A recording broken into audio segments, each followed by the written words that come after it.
This is the At the Iowa Farm Table podcast, brought to you by the Iowa Food System Coalition. I'm your host, Beth Hoffman.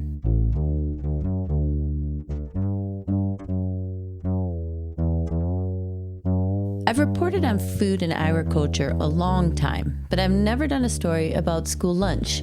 It seemed, kind of boring, to be honest. A lot of talking heads going on about nutrition and cost and politics. So many politics surround school lunch. And there are gobs of that. The Trump administration and the Iowa legislature are dramatically impacting school lunch as I speak. But I was surprised to learn why that mattered so much. School lunch, I learned, and you will too in this episode, is a major economic driver, a massive lesson in logistics, and a place to celebrate some pretty amazing people. They have the option of the 3 hot options, and they also have a grab-and-go salad and delis if they would like. Jessy Sadler is not someone you would call a lunch lady. She's a school chef, crafting tasty and nutritious meals for 2,600 students a day in Urbandale, Iowa. The fruit choices today are kiwis, canned pineapple, and apples. You'll see at Urbandale a lot of kids crunching apples. They absolutely love fresh apples. Of course, school lunch should first and foremost be about the kids. The students at Urbandale seem happy with the lunch offered too. I enjoy it most of the time, and I feel like it's nice and healthy. And I like that they have options. The vegetable options and a lot of fruit options, I really like that. Over the past few years, Sadler has bought more local food. She got the fresh local products through a federal program called the Local Food for Schools, or LFS program. We were very lucky to be able to apply and get the LFS grant multiple years, and we started with produce at first. We did, the lettuce and the tomatoes, some cucumbers, and then as the grant grew and as we were able to be like, okay, we're more comfortable now with local, then I started incorporating more cheeses, more yogurts, and get a little bit more dairy on top of the produce. Food hubs were the key to the program. They brought together products grown on small and medium-sized farms in Iowa. The schools ordered the produce, the meat, and the dairy from the hubs, and the hubs handled all the logistics, like storing the food, putting orders together, even delivering it. Julie Udelhofen is another school lunch wizard who runs food service in Clear Lake, Iowa. She explains that for her district, the program worked really well. Oh, it was beautiful. You just had to sign up. And then the food hubs made sure that the farmers were signed up. They managed the money and actually tracked it. They did the deliveries. They collected all the foods that we needed. I can't say enough wonderful things about the food hubs because they performed. Schools are effectively the largest restaurants in the state. They serve hundreds to thousands of kids every day. That's Chelsea Krist, a farm-to-school manager at Iowa State Extension's Farm, Food, and Enterprise Development team. She explained that the major challenge in getting local farm products into schools is not actually the price. Cost is not the number one challenge anymore. It's availability, it's connections, it's getting the right partnerships in place to make it doable. This surprised me. It turns out that the price of local foods in season is actually comparable to products that come from far away.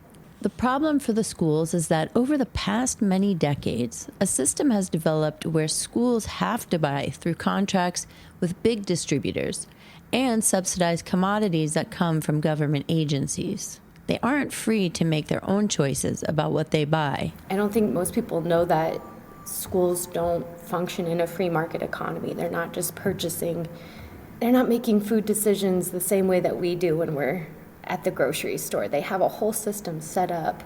This is a really important point about school lunch.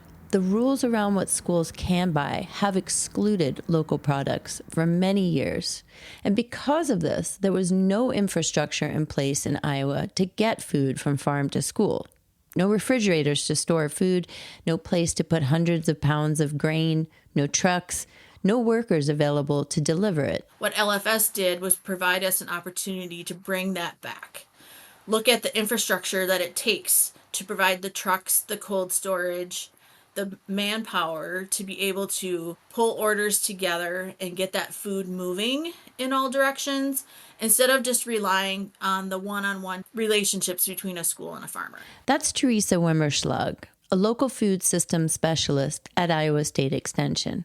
She explained that school food directors don't have the time or money to buy from every individual farmer when you're serving hundreds or thousands of meals a day. You need infrastructure in place to move larger amounts of food. But I couldn't help but wonder why. I mean, it's nice to have local fresh food on the table for kids. But at the end of the day, isn't a carrot from Oregon really the same as a carrot from Iowa? Wiemerslage explained, it's a huge missed economic opportunity for Iowa if we don't take advantage of sourcing at least some of the food from Iowa's smaller farms. I come at it from an economic development standpoint. Our state agriculture is all about the export market, right? We have to import 80% or more of the food that we eat because so much of what we grow here leaves the state. That's our role in agriculture, and that makes sense. But we also need to recognize that 80% is a lot of food, and the school market is no different. So when a school has a $500,000 budget to serve food to kids, and they're bringing in almost all of that food from out of the state, that means that school money is now leaving the state.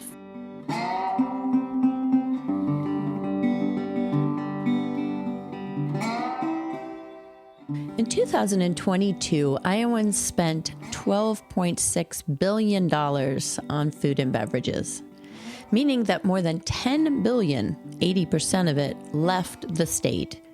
Even food grown in Iowa, like field corn and hogs, those products are marketed and sold by multinational companies, and the money again is siphoned out of the state to their corporate offices.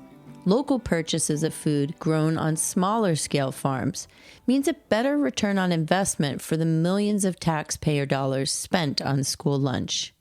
After the LFS round 1, I did an initial evaluation report, and that economic calculator told us that for every dollar spent by the LFS program, it generated almost another dollar of economic activity. That school dollar, that property tax dollar that's funding our schools, is now staying in the state and replicating through those communities. Sounds like what efficiency should look like, right? Tax dollars being spent to feed kids more nutritious food while doubling the return on investment. And having the money stay in rural communities, it really sounds like a no-brainer.